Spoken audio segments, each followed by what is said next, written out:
여러분 지금 어떻게 말씀 좀 읽고 계신가요? 네, 알겠습니다.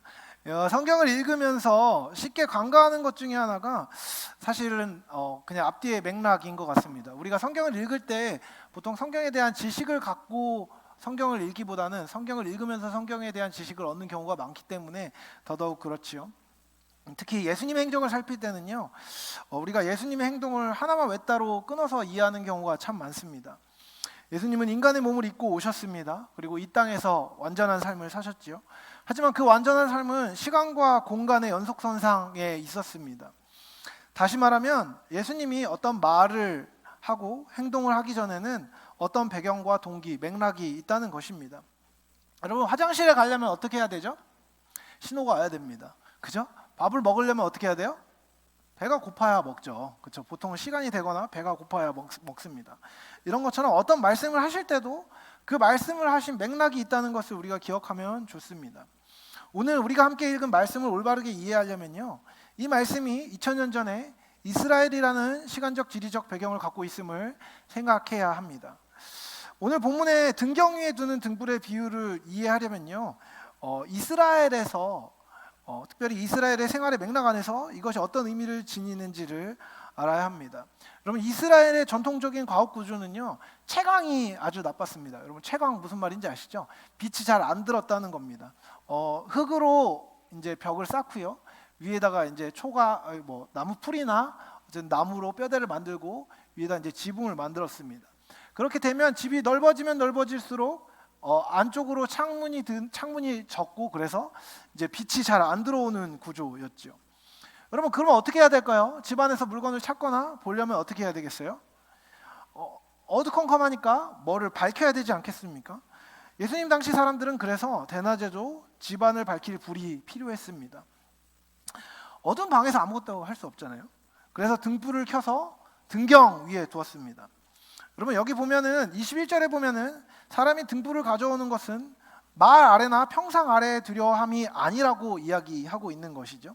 여러분 이 말이라는 단어는요, 곡식의 부피를 재기 위해 썼던 용기를 얘기합니다. 오늘날 이거는 이제 원어로는 사실 모디온이라는 단어를 쓰는데, 이 말이 우리로 치면 이제 쌀 한 말, 두 말 할 때 그 말자예요.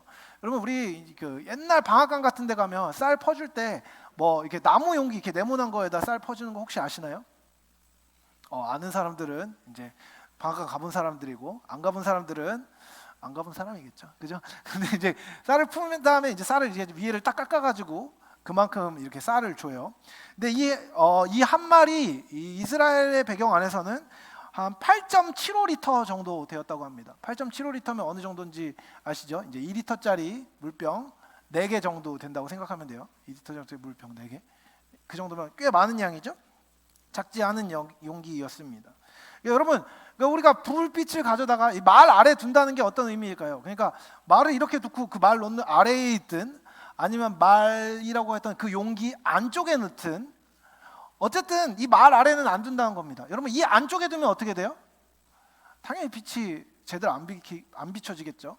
빛을 맨 아래다 두면 어떻게 되죠? 딱 그만큼만 밝혀지고 멀리까지 가지 않습니다.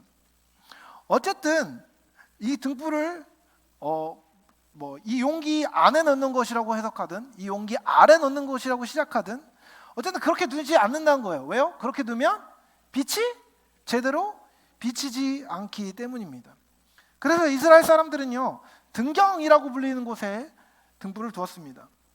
등격이라고 번역된 이 단어는요, 히브리서 9장에서는 등잔대라고 번역이 되고 요한계시록 1장에서는 촛대라고 번역이 됩니다. 불을 켜서 두는 받침대라고 얘기하면 돼요. 받침대 뭔지 아시겠죠? 그러면 이런 등경을 한 장소에 고정해 두고 사용하는 등불을 올려놓는 도구로 사용했다는 것을 우리가 이해할 수 있습니다. 여러분 당시 등불은요, 여러분 오늘날의 이제 촛불은 뭘로 만들죠? 초는 일반적으로 파라핀이라는 걸로 만듭니다. 그래서 그 파라핀에다가 이제 양초에 이제 심지를 넣고 불 붙이는 거예요. 그러면은 제법 밝아요. 요즘 촛불은 아주 밝습니다. 근데 옛날에는 그게 아니었어요. 옛날에는 식물 열매에서 기름을 짜서 접시에 따르고 거기에 헝겊으로 만든 심지를 담가서 불을 붙이는 거였어요. 그러니까 화력도 약하고 빛도 아주 작았습니다. 오늘날의 촛불보다 이 빛은요 아주 어두웠다고 해요. 거기서 나오는 빛이라고 해도 희미한 호롱불에 불과했습니다. 등경이의 불빛은요 그럼에도 불구하고 아주 소중한 것이었습니다. 오늘날처럼 환한 전기불이 들어오는 시대에는 분명 보잘것없는, 기능을 제대로 못하는, 눈을 침침하게 만들고 눈 나쁘게 만드는 그런 것이라고 여겨질지는 모르겠지만, 해가 지면 깜깜한 어둠 속으로 빠져들었던 그 시대에는 한없이 고마운 것이었을 것이 분명합니다. 빛을 비추어 주변을 밝혀주는 것, 그게 등불의 역할입니다. 여러분, 사람이 등불을 집 안으로 가져오는 이유는 뭡니까? 당연한 얘기죠. 등불을 쓰기 위한 겁니다. 등불을 쓰지 않는데 가져올 이유는 없습니다. 여러분, 그런 당연한 말씀을 하신 뒤에 예수님이 이렇게 말씀하셔요. 드러내려 하지 않고는 숨긴 것이 없고 나타내려 하지 않고는 감추인 것이 없느니라. 여러분, 솔직하게 얘기해 볼까요? 여러분 다 한국말 잘하잖아요. 무슨 말인지 아시겠나요? 이것만 들으면 잘 모르겠어요. 그렇죠? 그래서 여러분, 제가 새 번역에서 이걸 어떻게 번역했는지를 찾아봤습니다. 이렇게 되어 있어요. 숨겨둔 것은 드러나고 감추어둔 것은 나타나기 마련이다. 여러분, 무슨 말인지 아시겠나요? 이제 좀 더 의미가 명확해지죠? 숨겨둔 것도 빛이 있으면 언젠가는 발견할 수 있고, 감추어뒀다고 해도 빛이 있는 상태에서 찾는다면 찾아질 수 있다는 것입니다. 여러분, 숨겨둔 것, 감춰둔 것이 있는 어떤 장소에서 불이 꺼져 있으면 찾을 수가 없어요. 여러분, 방탈출하러 갔는데 단서를 찾아야 되는데 정전이 됐습니다. 그럼 어떻게 해야 되죠? 갇혀 있어야죠. 밖에서 불 켜질 때까지 기다리든지 아니면 핸드폰을 꺼내서 불빛을 비춰야 됩니다. 안 그러면 감춰 있던 숨겨져 있던 상관이 없어요. 그냥 못 찾는 겁니다. 왜요? 안 보이니까 말이죠. 여러분, 성경에는요 예수님이 등불을 비유로 하신 말씀이 복음서에 여러 곳에 나옵니다. 마태복음에서는 등불 비유를 이용해서 우리가 세상에 빛다운 삶을 살아야 하는 것을 가르쳐 주셨습니다. 그게 이제 우리가 오늘 함께 부른 첫 번째 찬양의 마태복음을 모티브로 한 겁니다.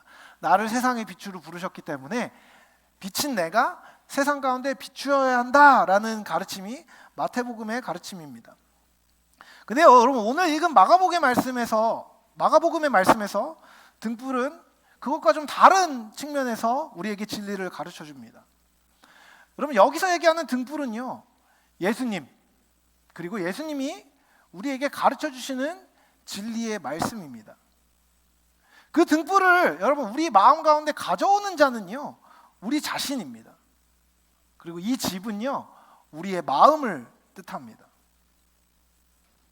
여러분, 그리스도인이 말씀을 듣고 읽고 받아들이는 모든 것은요 이와 같이 자신의 마음의 집에 등불을 가져오는 것과 같습니다. 여러분, 사실요 우리는요 우리의 마음을 생각보다 잘 알지 못합니다. 이게 지체들하고 이제 있다 보면 분명히 기분이 안 좋아 보이는 표정을 짓고 있는데 제가 가서 물어봐요. 괜찮니? 네, 이렇게 얘기해요. 근데 누가 봐도 안 괜찮거든요. 그럴 때 두 가지 경우입니다. 제가 그 지체를 귀찮게 하는 게 싫어서, 그렇죠? 안 물어봤으면 좋겠어서 네, 별일 없어요 이렇게 얘기하는 경우도 있지만, 실제로 자기는 괜찮다고 생각하는데 누가 봐도 안 괜찮을 때도 많이 있습니다. 여러분, 내 마음은 나도 잘 모르는 경우가 참 많지요. 실제로 우리는요 우리의 마음을 알지 못하는 경우가 많습니다. 그런데요, 하나님의 진리의 말씀이, 진리의 빛이 들어오면 어떻습니까? 그 빛은요 우리의 마음속에 있는 그 전에 알지 못하던 새로운 것들을 비추어주고 깨달아 알게 해줍니다. 참된 그리스도인이라면 마땅히 말씀을 읽고 듣고 그 말씀을 받아서 우리의 마음 가운데 두어야 합니다. 그리고 그 말씀의 빛을 구석에 두는 것이 아니라요. 마음의 한쪽 구석에 두는 것이 아니라요. 혹은 말이나 무언가로 덮어두는 것이 아니라요. 온 마음을 비출 수 있는 마음의 중심에 두고 우리의 마음을 말씀으로 살펴야 합니다. 여러분, 우리가 예수를 믿는 이유가 무엇입니까? 아니, 믿어야 하는 이유가 무엇입니까? 간단합니다. 예수님을 믿지 않으면 구원에 이를 수 없기 때문입니다. 영원한 생명을 얻을 수 없기 때문입니다. 그리고 그에 더하여서 이 땅 가운데서 제대로 된 삶을, 참된 삶을 살아낼 수 없기 때문입니다. 여러분, 우리는 왜 예수님이 아니면 구원을 받을 수 없습니까? 우리는 왜 예수님이 아니면 참된 삶의 길로 갈 수 없습니까? 인간이 죄의 문제를 해결하지 않으면 하나님과의 관계를 회복할 수 없는데, 세상에 어떤 사람도 자기의 힘만으로 죄의 문제를 해결할 수 없기 때문입니다. 여러분, 우리가 애초에 예수를 구주와 주로 맞이하고 영접하는 이유는요, 우리의 죄의 문제를 해결하실 수 있는 유일한 분이 예수님이기 때문이고, 죄의 문제와 삶의 기준의 문제가 해결되지 않으면요, 행복한 삶을 살아낼 수 없기 때문입니다. 그분의 말씀을 듣고 그분의 말씀을 적용하는 것 역시 진리로 죄의 문제를 해결하고, 삶의 허물의 문제를 해결하고, 연약함의 문제를 해결하고, 새 생명으로 변화를 받아 풍성한 삶을 살기 위한 것입니다.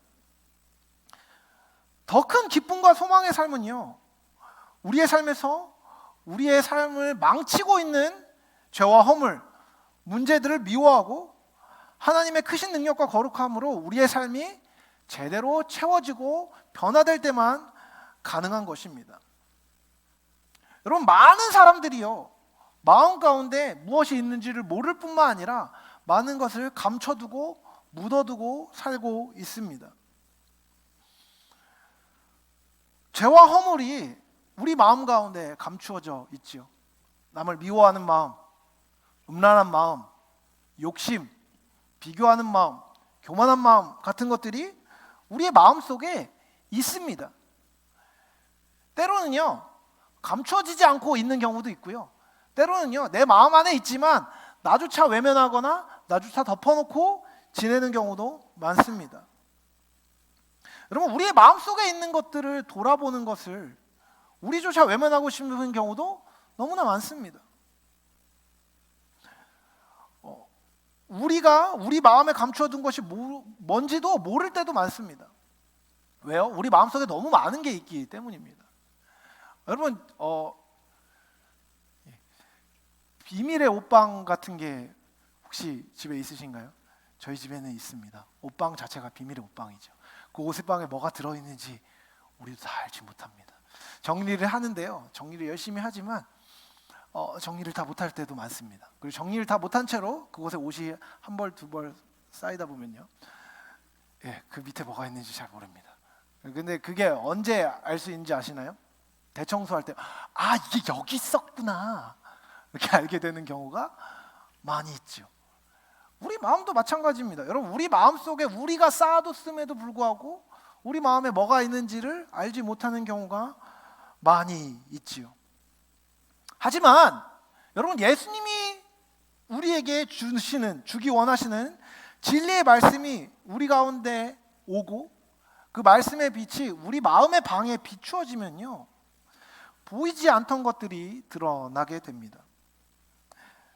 감추어졌던 것들이라고 해도요, 빛이 비추어지면, 그리고 그 빛이 가까이 다가오면요, 그 모습과 실체가 드러납니다. 그리고 그 빛이 비추어졌을 때 비로소 그것을 처리할 수 있게 되는 겁니다.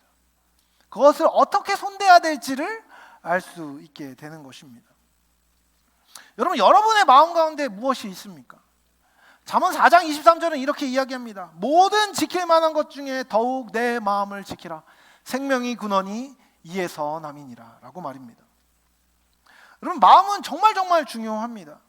우리는 모두 보이는 세계에 살지만 그 보이는 세상에서 우리의 행동을 결정하는 것은요, 우리의 마음과 우리의 생각입니다. 그래서 우리의 마음을 살피는 것은요, 우리의 삶이 제대로 작동하도록 하기 위해 너무너무나 중요한 문제입니다. 하지만 그럼에도 불구하고요, 우리는 우리의 마음을 보는 것을 즐겨하지 않습니다. 왜 우리는 우리의 마음 보기를 싫어할까요? 그것은 우리 마음이 우리가 얼핏 생각하는 것보다 훨씬 더 형편없기 때문입니다. 태초에 인간이 죄를 짓고 하나님과의 관계가 단절된 이래로 우리의 마음은요, 죄로 가득 차 있습니다. 예레미야 17장 9절에서 예레미야 선지자는 이렇게 말합니다. 만물보다 거짓되고 심히 부패한 것은 마음이라 누가 능히 이를 알리오마는. 실제로요, 여러분, 우리의 내면을 바라보는 작업은요, 고통스러운 작업인 경우가 많습니다.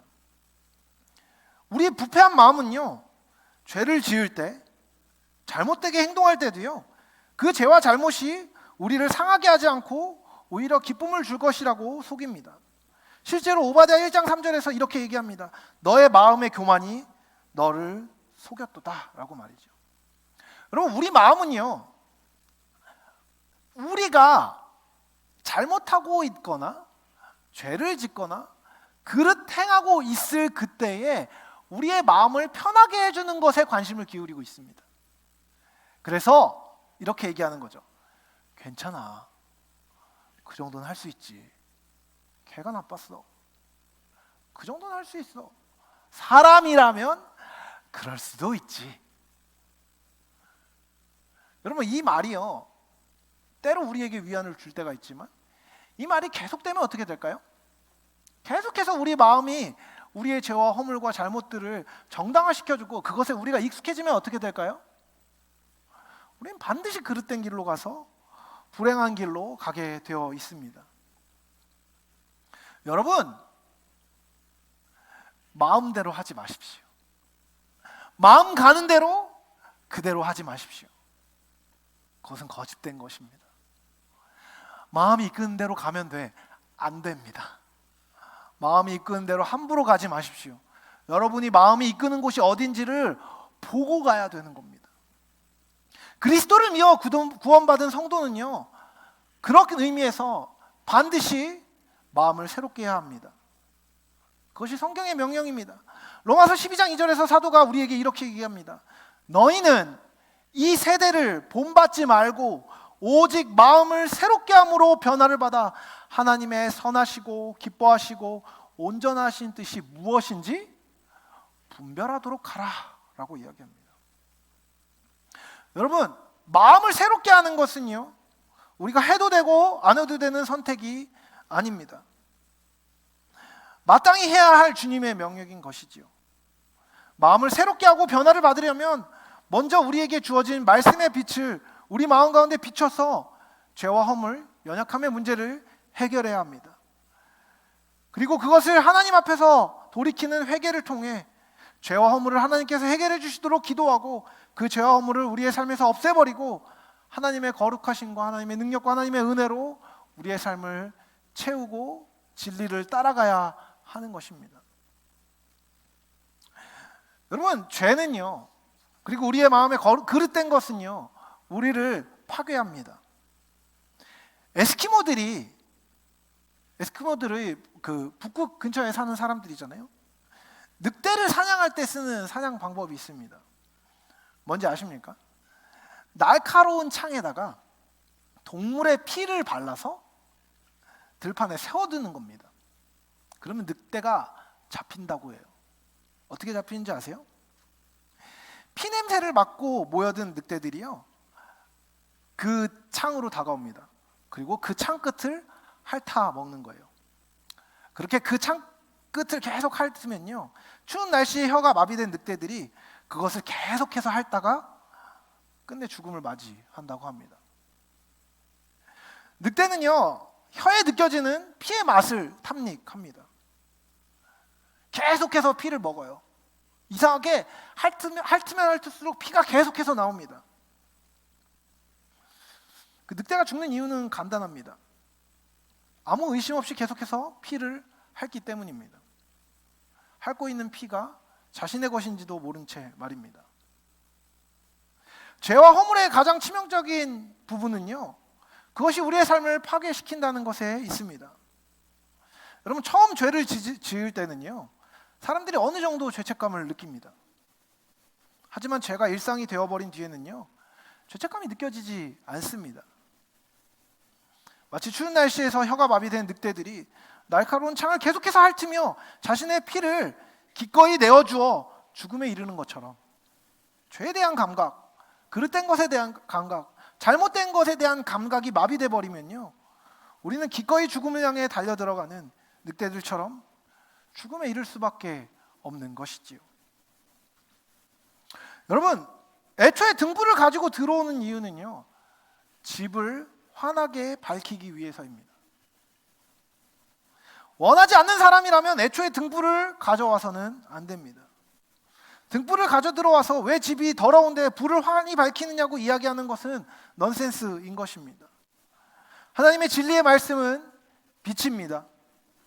그래서 그분의 말씀이 우리 마음 안에 비추면요, 마음에 있는 것이 그대로 드러납니다. 그것은 바르게 성장한 부분에 대해서는 감사하도록 하고, 부패하고 추한 죄악에 대해서는 부끄러움을 느끼게 합니다. 하지만 하나님께서 당신의 말씀의 빛을 당신의 자녀들에게 비춰주시는 것은 그 자녀가 수치스럽도록 하기 위함이 아닙니다.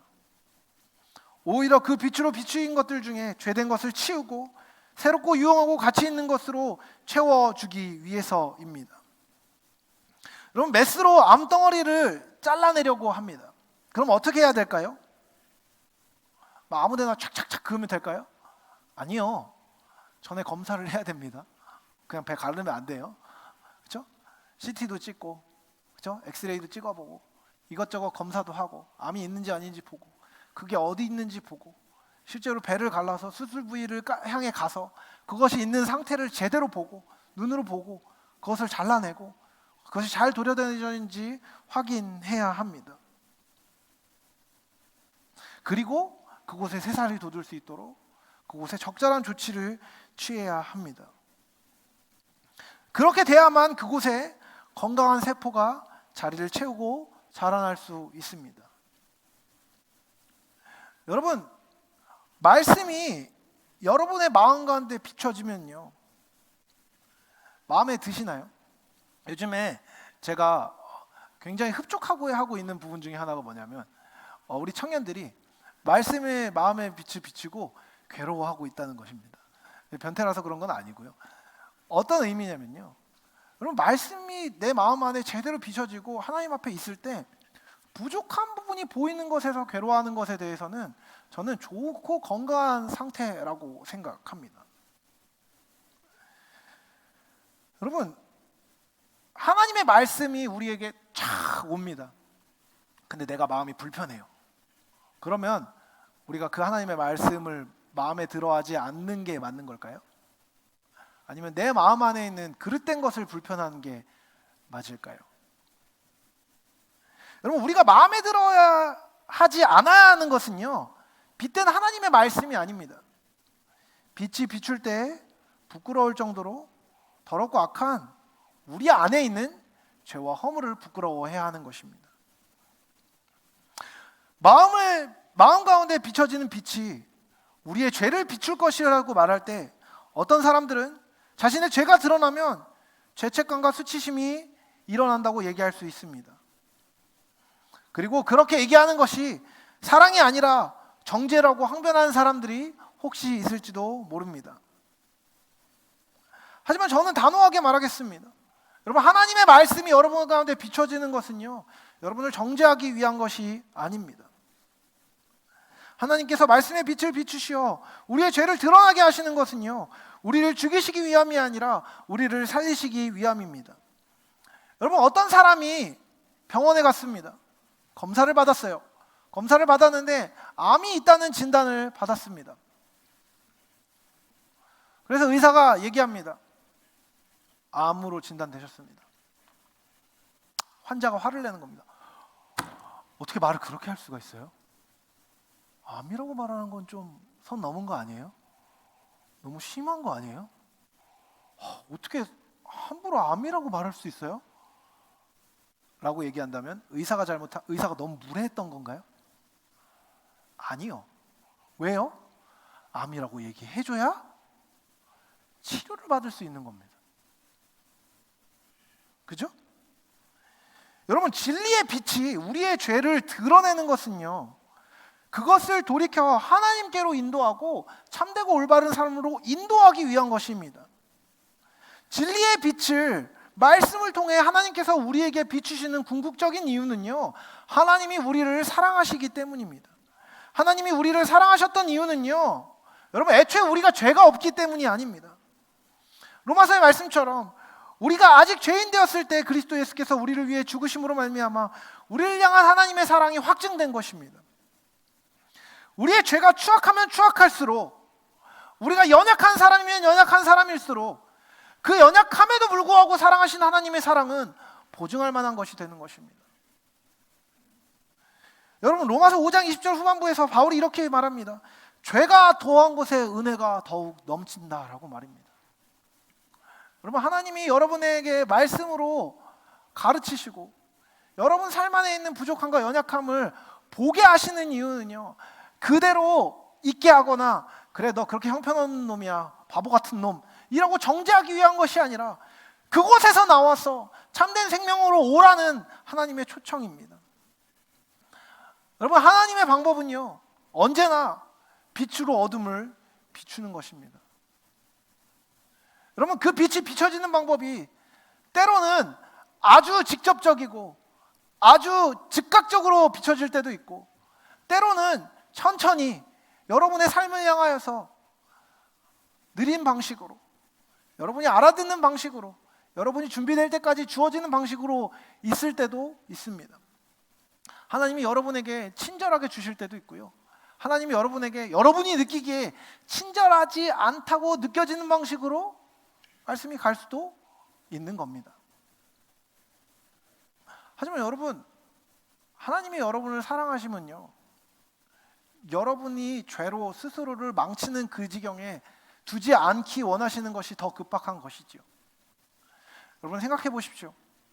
내 자녀가 아까 얘기했던 것처럼 피가 발려져 있는 창을 계속해서 핥으며 죽어가고 있을 때 그 늑대, 그 자녀를 설득하겠습니까?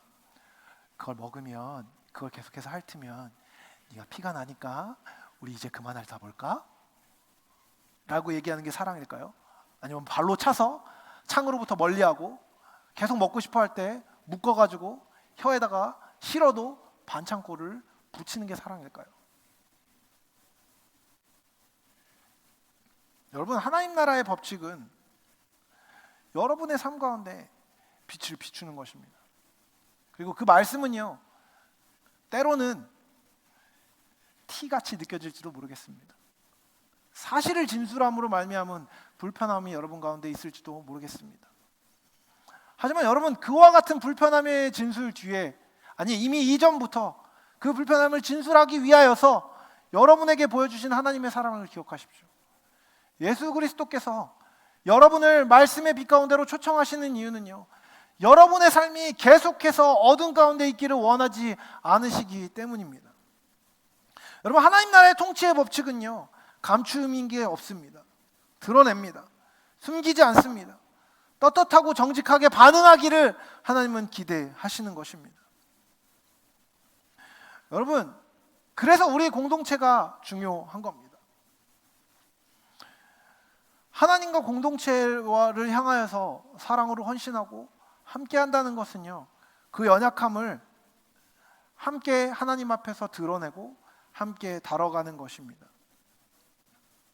이것은요, 나의 연약함을 드러내어 수치를 당하게 하기 위한 것이 아니라 그 연약함을 벗어지게 하고 승리하게 하시는 하나님의 은혜를 통해 진정한 자유를 경험하게 원하시는 하나님의 은혜입니다. 여러분, 아무 데서나 가서 나 이런 죄가 있다고 얘기하지 마십시오. 부담스럽습니다. 하지만 여러분, 공동체 앞에서 함께 기도하며 여러분의 연약함을 다뤄가며 한 걸음 한 걸음 걸어가는 것은요, 교회라는 안전한 공동체 안에서 이루어져야 하는 일입니다. 이를 위해 여러분 가장 먼저 해야 되는 일은 무엇입니까? 말씀 앞에 여러분의 영혼을 세우는 것입니다. 여러분, 하나님의 말씀은 우리의 삶을 변화시킬 수 있는 힘이 있습니다. 특별히 그 힘은, 그 능력은 직면하고 싶지 않은 우리의 삶을 직면한 용기를 갖게 해줍니다. 여러분, 이번 수련회의 주제가 뭔지 아십니까? 내 삶을 변화시키시는 하나님의 말씀이라는 주제로 수련회를 준비합니다. 근데 여러분, 제가 이 얘기를 할 때 꼭 하고 싶은 얘기는 뭐냐면, 자, 이번 수련회 와서 한 방에 끝냅시다, 이 얘기를 하는 게 아닙니다.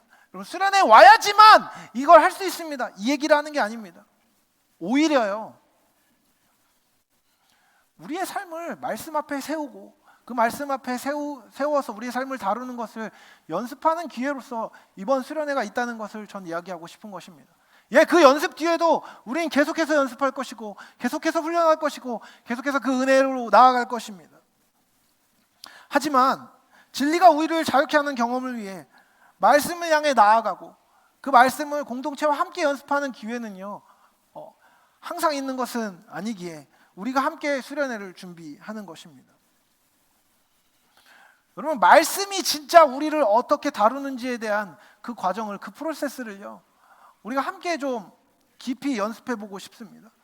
그래서 여러분, 좀 수련회에 많이 참여할 수 있으면 좋을 것 같습니다. 여러분, 하나님이 사랑이십니다. 그리고 우리 안에 사랑 없음을 가르치기 원하십니다. 여러분, 그 사실을 믿으시지요? 근데요, 여러분, 내 안에 사랑이 없다고 고백하는 데까지는 갔는데, 내 안에 교만하다고 고백하는 데까지는 갔는데, 내 안에 욕심이 많다고, 내 안에 야심이 있고 내려놓지 못한다는 고백까지는 갔는데, 그래서 어쩌라는 거야? 라는 질문에 대한 답을 이번 수련회 때 함께 찾아보려고 합니다. 그래서 이번 수련회 때 그 과정들을 좀 나눠보려고 합니다. 여러분, 명확한 것은 그것입니다. 하나님께서 말씀으로 여러분을 초청하시는 것은요, 아, 난 이렇게 못난 사람이구나 라고 생각하고 좌절하도록 여러분을 부르시는 것이 아니라, 내 안에 있는 연약함을 넘어설 수 있게 하시는 하나님의 능력과 사랑을 여러분에게 경험하기 위해서 하나님이 그것들을 허락하시는 것입니다. 하나님의 말씀의 진리가, 하나님의 사랑이, 하나님의 거룩하심이 여러분의 삶에 주어질 때 그것을 마음 가운데 가져와서 모든 부정한 것들을 제하여 버리십시오. 그리고 하나님의 사랑으로 그 빈자리를 가득 채워 놀라운 사랑과 자유를 누리고, 그 누리는 누림을 옆에 있는 분들과 함께 나누는 여러분들이 되시길 사랑하는 주님의 이름으로 축복합니다.